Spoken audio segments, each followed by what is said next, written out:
Le débat ivoirien, le débat ivoirien. Le débat ivoirien, à la suite de la déclaration et protestation de la communauté villageoise de Yopougon-Kouté, suite à la rencontre du 7 mars 2023 au district d'Abidjan, a cherché à comprendre le fond de la crise. Par des questions, la rédaction pousse un peu plus loin la réflexion à l'effet de saisir la crise qui secoue Yopougon-Kouté. Et c'est le porte-parole, porte-calme du village qui s'attelle à apporter plus de précision. Le porte-calme Agbassi Djoma Timothée répond aux questions de le débat ivoirien. Je suis M. Macré, Monsieur Hervé Macré. Oui, le débat ivoirien. Nous suivons avec attention et avec un grand intérêt toute la crise qui se passe dans tous les villages à Tchad. Nous voulons préciser le chef actuel désigné, où est-ce qu'il est ici. Nous voulons le connaître et puis comprendre d'où est partie la contestation. Pourquoi est-ce que depuis 2020, il ne peut pas exercer. Et au niveau du district, le ministre gouverneur, quels sont les rapports que les populations à Tchad ont avec lui? Est-ce qu'il a été, je voudrais dire, désigné comme celui qui doit représenter le peuple à Tchad au niveau de l'État? Est-ce que c'est ça?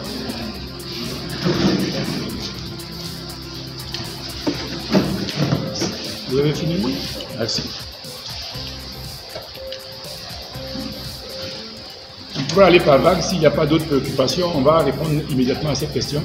Non, je peux pousser, je peux terminer. Alors, à la suite de cette déclaration, si c'est le statu quo, si l'autre camp continue de mener ses actions, vous, qu'allez-vous entreprendre pour rétablir l'ordre?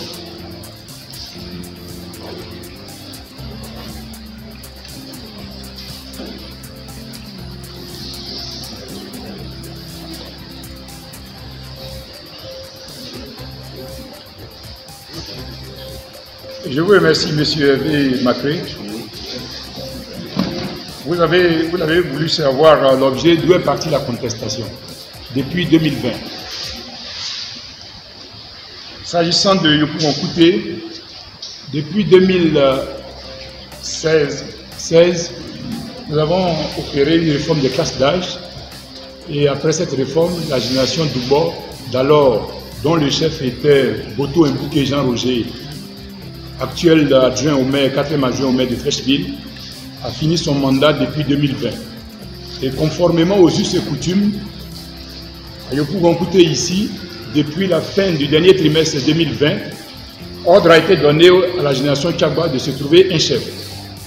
Conformément aux us et coutumes, la génération Tchagba a proposé un trio. Le chef, c'est M. Apiti Clement. Et je profite en même temps, il est actuellement en fonction encore à la direction générale de l'école méthodiste. Ce matin, il est représenté ici par son chef adjoint, Ayo Agbassi Simea, juste à côté du doyen. Il a été désigné conformément aux us et coutumes et présenté à toute la communauté villageoise.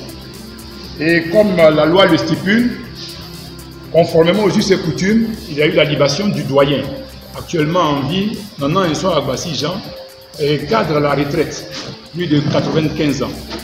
Et après la libation, effectivement, la génération Tchagba et la génération Dubo ont fait la passation de charges.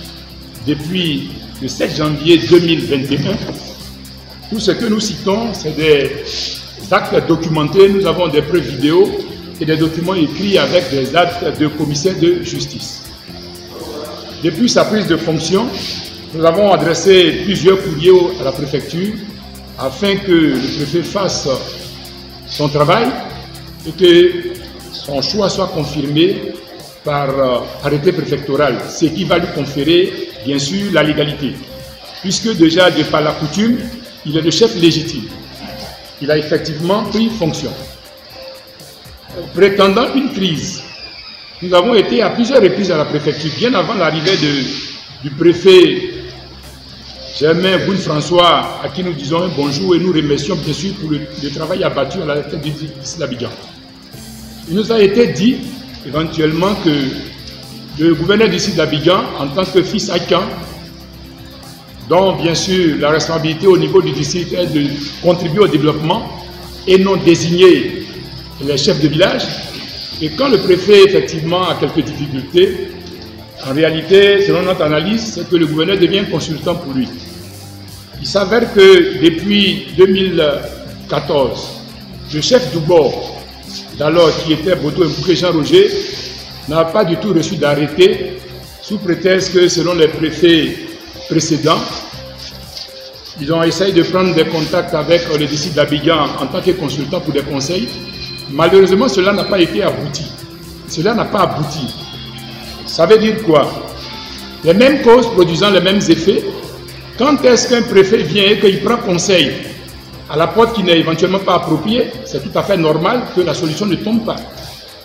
Je peux écouter rester dans l'espoir et par respect pour les autorités, calme jusqu'à ce jour. Nous avons effectivement eu plusieurs rencontres avec l'actuel préfet d'Abidjan qui nous a promis son passage au Kouté pour une consultation populaire. Nous sommes patients, c'est dans l'attente de cette consultation populaire qu'on nous demande de venir pour un arrangement, pour le choix du chef du village de Kouté au sein du district d'Abidjan. Je répète encore, on nous a invités, on ne sait sur quels critères. Dans le peuple Akan, quand on veut parler à un peuple, on s'adresse aux Potkan. J'en suis un moi-même. Les Potkan, c'est les porte-parole de la communauté villageoise. On pioche des individus, on essaie sur la base de quels critères, on les présente au district. À ceux-ci, on dit que nous ne sommes pas venus pour un quelconque échange, mais nous sommes là pour vous imposer le choix du gouverneur après maintes réflexions. Ce que nous avons éventuellement déploré. Ce qui n'est pas fait pour arranger les crises dans les villages Akan. Yopou Nkouté s'est réuni ce même soir. Yopou Nkouté s'est dit que Yopou Nkouté comprend effectivement ce qui se passe dans les autres villages Akan. Et nous sommes en train de vivre l'expérience. Et oui, il n'est pas question de faire plaisir à qui que ce soit. Il est question d'appliquer la loi. Tout à l'heure, je vous ai parlé de la loi sur la chefferie traditionnelle, datant de 2014, promulguée par le président Alassane Ouattara. Je ne vais pas vous lire l'intégralité de cette loi, je me contente seulement de vous lire l'article 3. Cette loi, en son article 3, dit « Les rois, les chefs de province, les chefs de canton, les chefs de tribus et les chefs de village sont désignés suivant les us et coutumes dont ils relèvent. Ils exercent leur autorité sur au moins un village. » Après l'étude de ce paragraphe, nulle part il n'est indiqué la position du district d'Abidjan. Donc si éventuellement nous prenons conseil avec quelqu'un et que les conseils ne permettent pas de régler la crise, on pourrait changer. Je pourrais dire, quand on est malade, quand on fait un premier traitement, que la maladie ne s'en va pas, on ne guérit pas, bien sûr, c'est de changer le traitement. Donc nous allons conseiller, sinon nous allons, avec respect, demander à monsieur le préfet de voir dans quelle mesure on puisse se rapprocher d'autres conseillers pour que rapidement Yopou Nkouté sorte de l'ornière. Quant à dire que la relation entre le district d'Abidjan et Yopou Nkouté, depuis 2014, je ne dis pas qu'elles sont mauvaises, je lui mets quelques faits. Quant à vous, vous êtes libre de faire vos analyses. Depuis 2014, au district d'Abidjan, chaque fin d'année, tous les villages Akan reçoivent un colis, un bœuf avec quelques vivres pour leur permettre de fêter les fêtes de fin d'année. Ça fait pratiquement 10 ans que Yopou Nkouté ne reçoit absolument rien. Sous prétexte que le chef en exercice n'a pas d'arrêté. Yopou Nkouté ne s'en plaint pas. Yopou Nkouté essaie de faire rien de bord. Mais le constat que nous pouvons faire, c'est qu'au moment de faire l'action pour la peuple, la maladie s'est déclarée. Question de venir faire la sensibilisation à Yopou Nkouté. Effectivement, le district d'Abidjan s'est adressé à M. Boto Mbouké Jean-Roger qui a rassemblé tous les villages de Yopougon-Kouté. Parce qu'après investigation, le prétendu chef qui avait l'arrêté n'avait aucune capacité de mobiliser même 10 individus pour une quelconque réunion. Voilà pourquoi, pour bien réussir sa mission de sensibilisation sur la Covid-19, effectivement, le district d'Abidjan s'est référé à Boto Mbouké Jean-Roger, chef d'alors. La campagne présidentielle de 2020, le gouverneur du district d'Abidjan a approché Boto Mbouké Jean-Roger pour la campagne présidentielle. Boto Mbouké Jean-Roger a lancé un appel parce que, effectivement, le chef, il est apolitique. De la même manière, tous les candidats sont passés à Yopougon-Kouté pour faire leur campagne. Yopougon-Kouté a reçu les dons et les cadeaux du président de la République. Yopougon-Kouté s'en est bien réjoui parce que, effectivement, les dons sont passés par Boto Mbouké Jean-Roger. Mais d'où vient que quelques vivres et autres sont passés à des individus, sinon je peux dire des personnes privées qui ne représentaient pas la communauté villageoise? À vous de faire votre analyse. Sinon, les relations avec les districts d'Abidjan sont très bonnes, quand nous restons bien sûr chacun dans le cadre de son cahier de charges. Je vous remercie. Est-ce que, la dernière question, est-ce que le ministre-gouverneur a investi pour représenter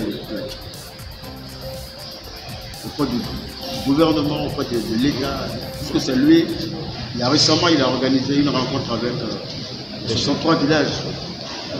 Le ministre-gouverneur, en tant que ministre-gouverneur, comme l'on l'indique, et de par cette attribution, puisqu'il contribue au développement, à mener la politique de développement du président de la République, effectivement, étant du district d'Abidjan, effectivement, a des contacts avec certains villages. Et au niveau du peuple akan, chaque peuple, je peux dire, le cas spécifique de Yopougon-Kouté, nous avons des représentants légitimement reconnus, tels que le doyen du village et le chef du village légitime. Depuis belle lurette, ça a toujours été comme ça. C'est le cas dans tous les villages ébriés. À aucun moment, les chefs akan se sont rassemblés pour désigner quelconque individu pour être leur intermédiaire ou leur porte-parole unique auprès des autorités, des hautes autorités de ce pays. La précision est détail. Nous avons des représentants qui sont les chefs de village. C'est tout à fait normal que dans chaque village, nous ayons des cadres. Le ministre-gouverneur, en tant que cadre et akan, nous l'écoutons bien sûr, jusqu'à ce que, effectivement, la politique du président de la République puisse nous atteindre et que nous profitons dans ce cas-là. Mais s'il est question d'investir les chefs, de grâce, c'est sur ce côté-là que nous avons des incompréhensions. À la suite de cette déclaration, qu'allez-vous faire maintenant si rien ne change, si c'est le statu quo? Merci bien. Effectivement, avant cette déclaration, déjà depuis la semaine dernière, nous avons pu joindre le ministère de l'Intérieur qui est impliqué dans cette affaire en tant qu'autorité de tutelle, avec un courrier bien sûr. Nous avons saisi le ministère de l'Intérieur et de la Sécurité.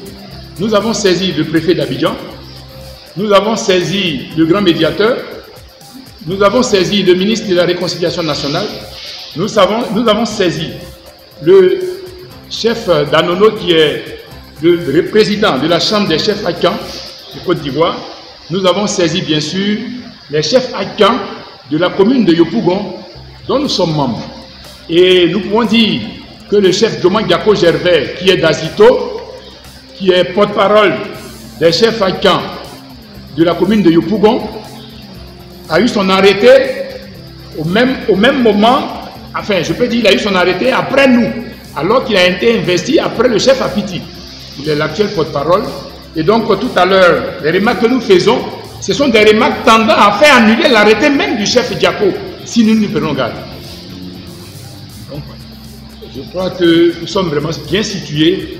Voir. En ce qui concerne les actions à mener pour l'avenir, nous attendons la réaction, bien sûr, des autorités saisies. La suite pourra dépendre, bien sûr, de leur réaction. Je termine moi à l'esprit. Est-ce que vous comptez saisir la justice pour régler ce problème? Est-ce qu'il est possible de saisir un juge pour contester tout ce que le district propose? Je vous remercie.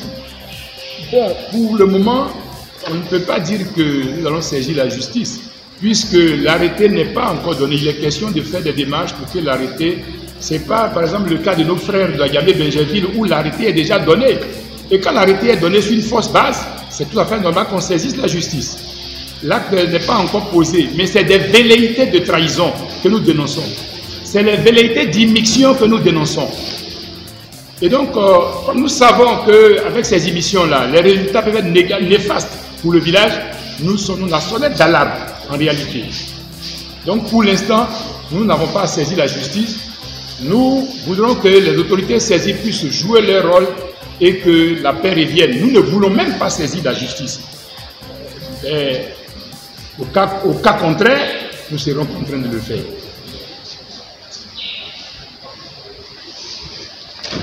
Si vous voulez lancer un appel pour la fin, ça nous fera ça. Merci bien. Pour l'appel de fin, nous voulons juste rappeler que dans ce cas précis, nous pouvons écouter, comme tous les villages à la situation que nous vivons, on peut l'assimiler à un cas de maladie. C'est une maladie passagère. Effectivement, quand une maladie arrive, il y a le traitement curatif, il y a le traitement préventif. Le traitement préventif, c'est pour éviter même que la maladie n'arrive. Donc, ce que nous faisons actuellement, je peux dire que nous passons au stade du traitement préventif.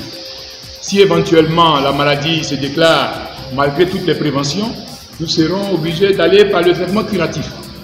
Mais jusqu'à présent, Dieu merci, nous voulons que le traitement préventif puisse avoir des effets à 100%, de sorte que nous n'ayons pas à traîner nos frères devant la justice. Par le passé, ils l'ont fait, ils ont en fait des inquiétudes. Le prétendu chef a osé traduire l'actuelle chefferie au tribunal, demandant qu'on mette son village sous administration séquestre. Oui, effectivement, on ne sait pas quelle alchimie il a pu gagner en première instance. Il a gagné à la cour d'appel. Malheureusement pour lui, je tiens ici un arrêt de la cour de cassation qu'il a débouté. Donc, cette ambition néfaste a pris fin. C'est pour dire que nous sommes disposés à aller à la réconciliation. Nous demandons aux autorités. Nous l'avons déjà dit au district d'Abidjan au cours d'une rencontre avec monsieur le préfet. Nous avons dit que les renseignements généraux dans ce pays travaillent très bien. Tous nous le reconnaissons. Un chef étant déjà désigné conformément aux us et coutumes, nous demandons simplement aux renseignements généraux de venir dans nos différents villages. Ces renseignements généraux pourraient être commandités par les autorités. Après leur travail, ils rendent leur rapport. Le préfet ne passe que pour confirmer le travail préalablement abattu par les renseignements généraux. Ce qui confirmera bien sûr le chef actuellement en activité. Je peux dire, je vous le dis et je confirme. Depuis janvier 2021, le chef Apiti est en exercice, en plein exercice à Yopounkouté. Tous les projets que vous voyez en train de se réaliser dans ce village sont le fait du chef Apiti et son équipe. Donc, jusqu'à présent, à cause des actes posés tels que la traduction de son propre village en justice, nos frères ont un peu peur. Nous demandons aux autorités, par respect pour ces autorités, rassurez nos frères. Il est encore temps de regagner le train du développement. Il est encore temps de regagner la maison pour le vivre ensemble tel que l'a préconisé le président de la République. Je vous remercie. Bravo.